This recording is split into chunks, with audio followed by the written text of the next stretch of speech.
Thanks everyone for joining us here today, and particularly at late notice. I know the alert came out this morning, so we do appreciate you taking time out to come in. And it was a great pleasure today to introduce the head coach of the Brisbane Broncos, Michael Maguire. Michael and his wife Joelle flew up last night, came into Brisbane, was in here first thing this morning. So we're delighted to have Michael, Joelle, and the entire Maguire family join the Broncos. Michael brings a wealth of experience as a career professional head coach, spanning circa 2 decades now. So we're delighted to have him join us from today. We appreciate these matters have happened quite rapidly, but we understand also that there's quite a significant amount of work that looking forward to rolling the sleeves up and supporting Michael on as we build into pre-season planning, which starts in a matter of circa 5-6 weeks, and then of course the season proper coming up at the start of next season. So look, without further ado, we'll open up for some questions here from the floor. I'm sure you want to hear from our head coach. Thanks, Doug. Significant appointment for yourself there in the field, really excited, Pete. It's obviously a club there that you look from afar, and the enormity of what the Broncos have been through over the years, and definitely a club that, as a head coach, and what I love doing is coaching the week to week and the daily togetherness of a group of people, of staff and players. I'm really looking forward to it. And opportunities don't come around very often, and this one, when it was presented literally not long ago, all of a sudden now I'm sitting here. It's quite, I'm very honoured, to be honest. It's a lot of history in the club, and I do love history of what goes into a club, and I think that plays a massive part in what allows you to build a very successful organisation. It's not the first time you've applied for this role, mate. What drew you back then, and what's brought you back now? Probably much the same as when I applied for it some time ago. The path of clubs go on their own journeys, and I guess back then it just wasn't to be. But I always sort of had a look at if the opportunity came about, that I'd definitely have a look at it. And circumstances of my life play a part in that as well. I've sort of obviously gone through the last campaign that I had and enjoyed that immensely, but I am a career coach. Like I love the daily stuff. And my last, campaign in the Origin, it was an incredible experience, I've got to say. It was an amazing experience, but I am a person that loves the day-to-day. I've actually missed having a staff. I've missed having players around me daily, and that's what I've got a lot out of living as a head coach. It's been a bit of a whirlwind for everyone. How this has all come about? Can you sort of just tell us about your timeline, how this all came about? Yeah, literally the last few days, if that. Basically, obviously, I never ever thought I'd be sitting here a couple of days ago. Literally it sort of did happen quick, but clubs move and circumstances happen, and I guess for myself I've got to look at and assess what I want to be able to achieve as a coach. Like I'm extremely hungry to win another competition. Extremely hungry. Like what all organisations aspire, but I just see the opportunities and the ability of what a club like the Broncos can be. You can get pretty close to it. How quickly do you think you can do that here in the title? Well, I'll go to work and get to know the staff and the players, and I'm not going to put a timeline on it, but I'm in a rush, like all of us. We all want to have success, I'll work every single day to make sure that we can improve, and I've got to get to know the playing group. I know a couple of the players intimately and through various walks of my life, and they all talk about how great the club is. So that's exciting, but getting to winning a grand final would be extremely special. But I know there's a lot of work to be done, and we need to start today. Having watched from the outside, what do you think needs to be fixed here? Look, I don't want to have an opinion about what's happened in the past. I'm a person that probably really looks to the future, and I'll get to know the players first and the staff and my own staff and the ability of each of the players. I mean, I've studied every single player that plays at the Broncos for a long time. So I know the capabilities, but it's being able to do that every day. And the big thing for me is, I always look for a player, of one, a talent, but their character as well. I think the characters play the biggest part in any success that I've had across the walks of various organisations. It's played a massive part. So, building of the person is very important, and then allow the talents to come off the back of that. And it's something there that I want to talk to the playing group about when I can get hold of the players individually and also as a group. Is that it's a great club, but we can create how we want to be and where we want to take the club. It's a club with huge expectations, and some places haven't succeeded. Why do you think it's going to But I love the expectation. I think that's part of what helps you go towards success every day. The expectation is that you turn up and you're at your best. And how we achieve that as a group, as a playing group, staff, organisation, we all play a part. That's one thing I've probably learned over my time, is that everywhere in this organisation plays a part in the success, and it's the past players to everyone that gets involved. Will create and will enjoy that too. I mean, there's nothing better when you see a club rise to the success, because everyone goes on that ride together. As a New South Welshman, how do you feel living in Brisbane? I love Brisbane, so it's a nice place. But How's your morning walk? I walked along the river this morning, so there was plenty of people out there saying g'day actually. So everyone knows everyone. So it'll be a great time. I'll talk to that. I mean, one thing about myself is that I like to create something great wherever it is that I go. And we've got a great opportunity here at the Broncos to be able to do that. But as I know, there's going to be a lot of hard work in front of us. How do you unlock the best of Reece Walsh? Well, I get to know Reece. That's the first thing I want to do, is get to know him as a person. And like all the players across the competition, they're all talented. But again, getting to understand him and how he reads the game, educating him to the way I'd like him to play, like all of them. I mean, it's not just around one player. That's one thing you'll get from me, is that it's not just around one player. We're a team, and there's going to be certain expectations and standards that we all live to, and we'll all be a part of creating that. No worries about any bad blood after the knockout in Origin? No, no. I'm sure we'll have a bit of a laugh at that one. Madge, your last stint at the Tigers, what did you learn there about yourself as a coach? It's what I've learned about everything across my career. You do learn a lot when you're in a challenging environment at times, but also too I've seen the highs as well. So across, I guess, the walks of what I've been able to see as a coach is the highs and the lows, and I've learned massive amounts. I mean, I've just come out of an Origin series where I learned a lot out of that. I mean, losing one game and then having to make sure that you win the next couple. So across all the organisations, has, I guess, created myself to where I am now, and I want to make sure that I utilise everything I've got in creating greatness within the Broncos. What did you do after that, Yeah. how much were you keen on him to start? I'm really looking forward to reuniting with him. I remember him when he was a young kid. I obviously started, I think he was about 18, 19, and he was coming off a battling injury, and he's gone on and won a comp. That's one thing that he's got. He's got the knowledge of what the top end looks like. So you obviously rely on players like that, and he's a lot further down the park now. He's a senior player. He was only a young player when I first had him, and to watch him develop through that period and now see him carry himself. He's a family man. I love his values about how he loves his kids, and I think that plays a big part in a club. So I'll talk to Reno a lot about that. Madge, will you be? I'll talk to Reno. I mean, he's a leader. So firstly, I've just literally arrived. So I've got to get to the players and find out where they're at across all facets of what they're doing.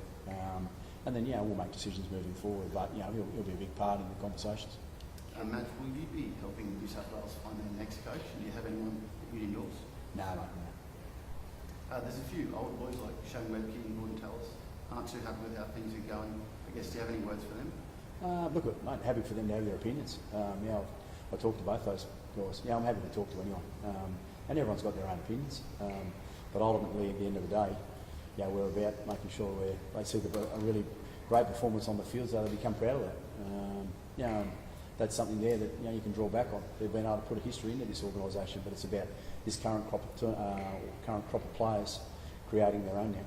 You kind of did that when you took over the Blues gig. You went to the former players and kind of dug into the culture there. Is that something you see yourself doing potentially with the old boys? Look, I've only ever seen success across doing that. I mean, I was fortunate to meet people like Bob McCarthy, Johnny Sattler, Ronnie Coote, back at previous roles. So I like the history, right? And that's the thing that draws me to the Broncos is history.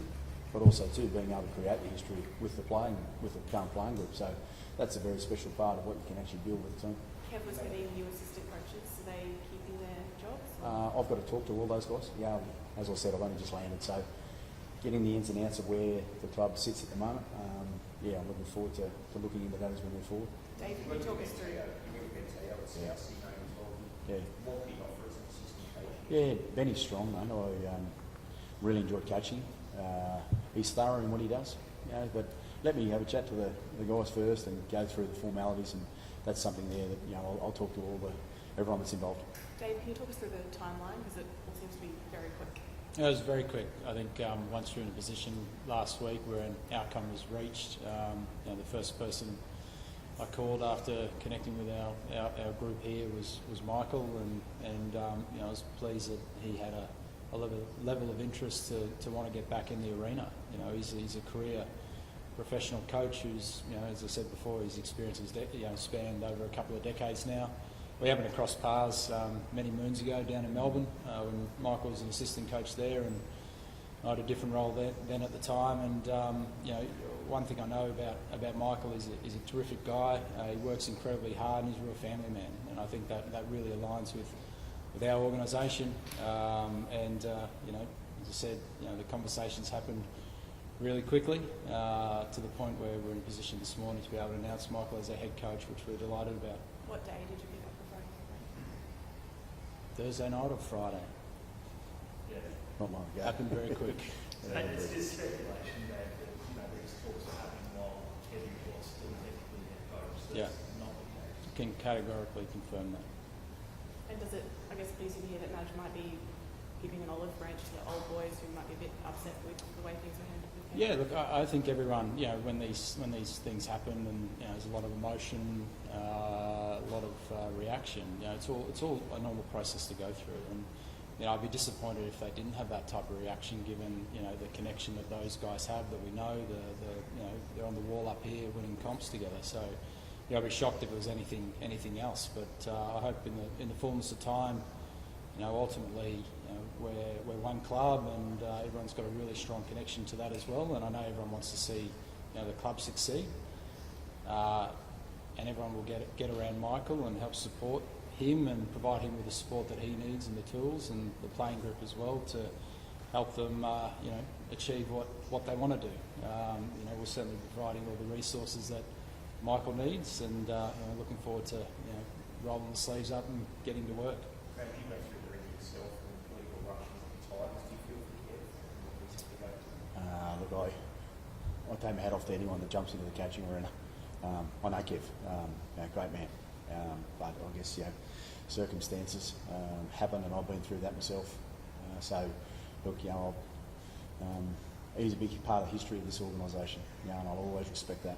And they're always great people, because you don't have the greatness of what they've done in the past if they're not like that. So, look, I've got great respect.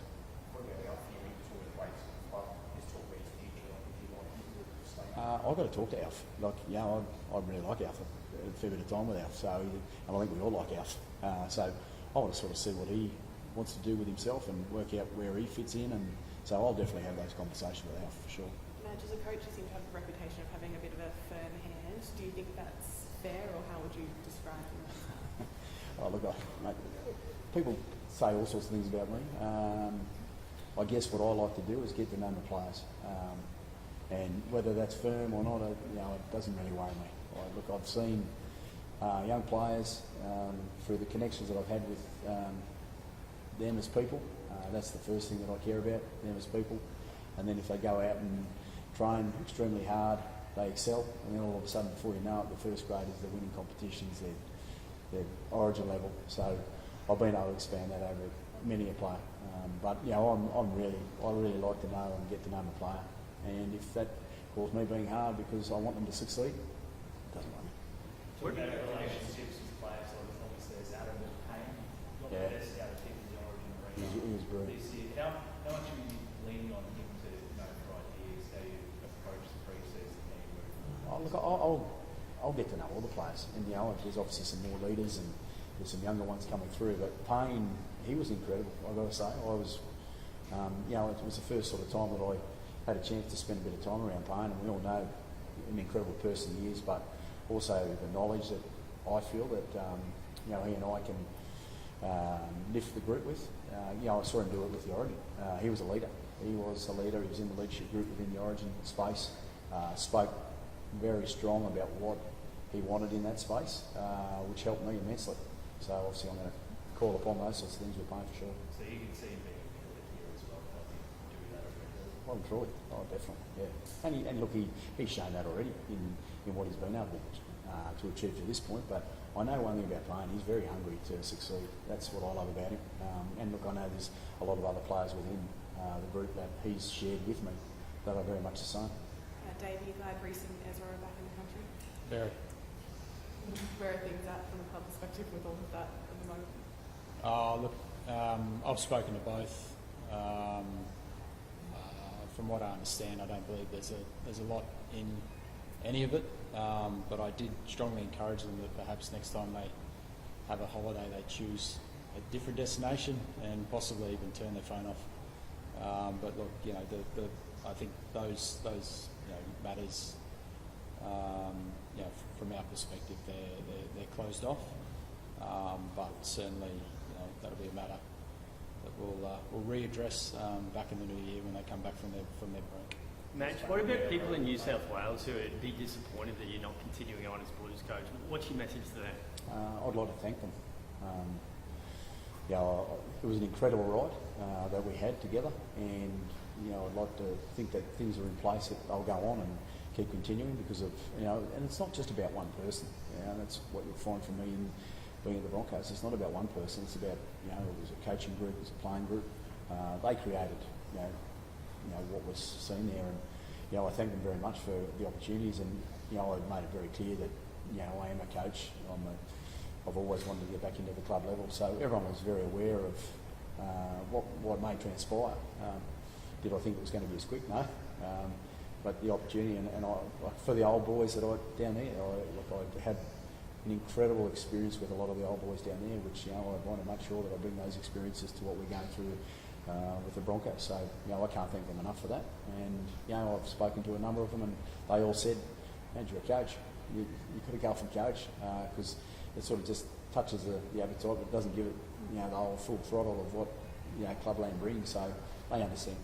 So you took it to your boys to manage 7-quarter fellas and Gordon. You love having them. Yeah, I'll talk to Gordy. Yeah, I've had a number of laughs with Gordy throughout the Origin campaign, and you know, it gives him something to talk about. Just on Reece Walsh, you talk to the NRL, talk to anything we need to do.